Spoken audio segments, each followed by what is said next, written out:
The first kind of common reason why rejections happen is giving a memorized answer. So Ben, explain, what does this mean and why is it important? It's true. So many students will go into the visa interview and they think, okay, they're going to ask me specific questions and I'm going to give my answer that I've memorized for that question, thinking, okay, there's right answers and wrong answers. But that's not really what's going on in the visa interview. They're not looking for the right answer and then they're going to penalize you if you give the wrong answer. They're just trying to understand what your plan is. Who are you? What are you going to do in the US? What have you been doing in your home country? Are you a good student? What situation is your family in? They just want to have a conversation with you, and they want to believe that you're being honest with them. If you're giving a memorized answer, even if it's true, even if everything in the answer is 100% true, when you've given a memorized answer, it doesn't sound like it's coming from your heart. It sounds like you've read it on a piece of paper and now you're reciting it.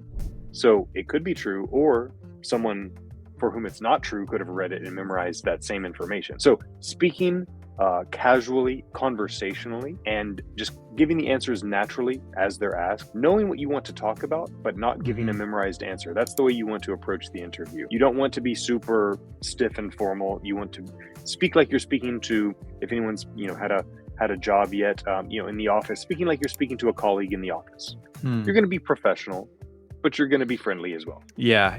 I feel like if you're going to prepare, which preparation is very important, better to maybe have some like bullet points and the key topics you want to cover, but share them in a natural conversation and not like a memorized script or giving a speech, because that's just going to sound weird and not normal and natural to a visa officer.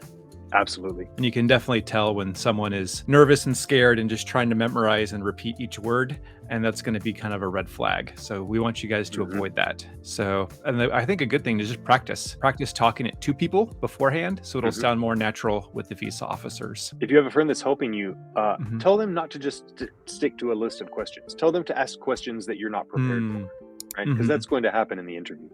Yes.